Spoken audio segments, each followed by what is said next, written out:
escapar do vento atroz, passou rapidamente pelas portas de vidro das mansões Victory, embora não rápido o bastante para impedir que um redemoinho de poeira áspera e arenosa entrasse com ele. O corredor cheirava a repolho cozido e tapetes de trapos velhos. Em uma das extremidades, um pôster colorido, grande demais para a exposição interna, havia sido colado na parede. Ele mostrava apenas um rosto enorme com mais de 1 metro de largura. O rosto de um homem de cerca de 45 anos, com um bigode preto bem cheio e uma feição imponentemente bela. Winston se dirigiu para as escadas. Não adiantava tentar o elevador. Mesmo na melhor das épocas, ele quase nunca funcionava e naquele momento a energia estava sendo cortada durante o dia. Fazia parte de uma tentativa de economia devido aos preparativos para a Semana do Ódio. O apartamento ficava 7 andares acima e Winston, que tinha 39 anos e uma úlcera varicosa acima do tornozelo direito, subiu devagar, descansando várias vezes no caminho. Em cada andar, em frente à porta do elevador, o pôster com o enorme rosto o encarava da parede. Era daquele tipo de retrato tão bem forjado que os olhos seguem a pessoa em seus movimentos. O grande irmão está observando você, dizia a legenda logo abaixo. De dentro do apartamento, uma voz gentil lia uma lista de valores que tinham relação com a produção de ferro gusa. A voz vinha de uma placa metálica alongada, parecida com um espelho opaco e integrada à superfície da parede à direita. Winston girou um botão e a voz esmaeceu um pouco, embora as palavras ainda fossem distinguíveis. O instrumento, a teletela, como era chamado, podia ser regulado, mas não era possível desligá-lo por completo. Winston andou em direção à janela. Uma figura pequena e frágil, cuja magreza era meramente realçada pelo macacão azul, o uniforme do partido. Seu cabelo era bem loiro, o rosto naturalmente avermelhado, a pele áspera por causa de sabonetes baratos, de lâminas de barbear cegas e do frio do inverno que terminara há pouco. Lá fora, mesmo através da vidraça fechada, o mundo parecia frio. Na rua, pequenos redemoinhos de vento faziam poeira e papel picado rodopiarem e, embora o sol brilhasse e o céu fosse de um azul bem forte, parecia não haver cor em nada, exceto nos pôsteres colados em todos os lugares. O rosto que ostentava o grande bigode negro observava cada esquina principal. Havia um na frente da casa, imediatamente em frente. O grande irmão está observando você, dizia a legenda, enquanto os olhos escuros olhavam intensamente para os de Winston. No nível da rua, outro pôster, rasgado em um dos cantos, agitava-se contra o vento em um ritmo inconstante, cobrindo e descobrindo a única palavra: Sossing. Ao longe, um helicóptero desceu por entre os telhados, pairou por um instante como uma mosca varejeira e de novo bateu em retirada com uma manobra curvada. Era a patrulha policial bisbilhotando as janelas das pessoas. As patrulhas, porém, não eram um problema. A polícia do pensamento, sim. Vindo de trás de Winston, a voz da teletela ainda balbuciava sobre o ferro gusa e a superação do que fora proposto pelo 9º plano trienal. A teletela recebia e transmitia simultaneamente. Qualquer som que o Winston fizesse, acima do nível de um sussurro bem baixo, seria captado pelo aparelho. Além disso, enquanto ele permanecesse dentro do campo de visão controlado pela placa metálica, ele poderia ser visto e ouvido. E, obviamente, não havia maneira alguma de saber se você estava sendo observado em qualquer momento que fosse. Podia-se apenas especular sobre a frequência e em qual sistema a que a polícia do pensamento se ligava aos fios individuais. Era até concebível que eles observavam a todos o tempo todo.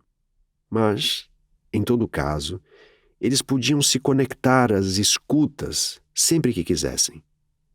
Você era obrigado a viver e vivia, devido ao hábito que se tornou instinto, supondo que cada som emitido era ouvido e, exceto na escuridão, cada movimento era examinado. Winston manteve as costas voltadas para a teletela. Era mais seguro. Embora, como ele bem sabia, até mesmo a parte posterior do corpo humano pode ser reveladora. A 1 quilômetro de distância, o Ministério da Verdade, onde ele trabalhava, erguia-se vasto e branco sobre a paisagem encardida. Isso, pensou ele com um certo e vago desgosto, era Londres, a cidade principal da faixa aérea 1, terceira mais populosa das províncias da Oceania. Ele tentou resgatar alguma memória de infância que pudesse lhe dizer se Londres sempre foi assim. Será que estas vistas de casas apodrecidas do século XIX sempre estiveram lá, com as laterais escoradas em tábuas de madeira, janelas remendadas com papelão e telhados de ferro corrugado, com os muros dos jardins tortos e caindo para todos os lados? E os locais bombardeados onde o pó do reboco rodopiava no ar e a erva de salgueiro crescia sobre os montes de escombros? E os locais onde as bombas haviam aberto clareiras e formado amontoados de casas de madeira sujas como galinheiros? Mas não adiantava. Ele não conseguia se lembrar. Nada restava de sua infância, exceto uma série de cenários ofuscantes sem qualquer paisagem e, na maioria das vezes, ininteligíveis.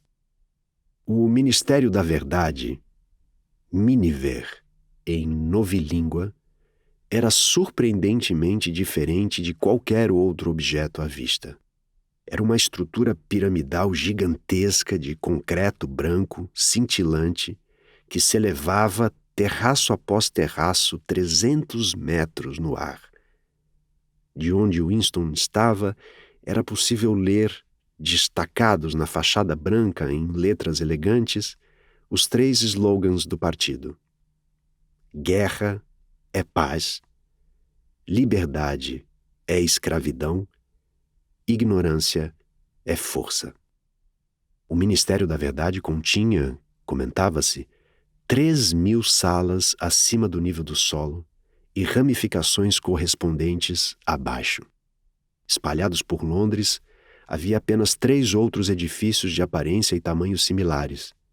Eles ofuscavam tão radicalmente a arquitetura do entorno que do telhado das mansões Victory era possível ver todos os 4 ao mesmo tempo. Eram as sedes dos 4 ministérios, entre os quais todo o aparato governamental estava dividido. O Ministério da Verdade, que tomava conta das notícias, entretenimento, educação e belas artes; o Ministério da Paz, que se ocupava da guerra; o Ministério do Amor, que mantinha a lei e a ordem; e o Ministério da Prosperidade, que era responsável pelos assuntos econômicos. Seus nomes, em novilíngua: Miniver, Mini-Paz, Mini-Amor e Mini-Prospe. O Ministério do Amor era o mais assustador. Não havia nem sequer uma janela nele. Winston nunca estivera lá dentro, nem a menos de meio quilômetro dele. Era um lugar impossível de entrar, a não ser para assuntos oficiais. E era preciso embrenhar-se por um labirinto de arame farpado todo entrelaçado, portas de aço e escondedouros de metralhadoras. Até mesmo as ruas que levavam até as barreiras externas eram vigiadas por guardas com cara de gorila, em uniformes pretos armados com cacetetes articulados.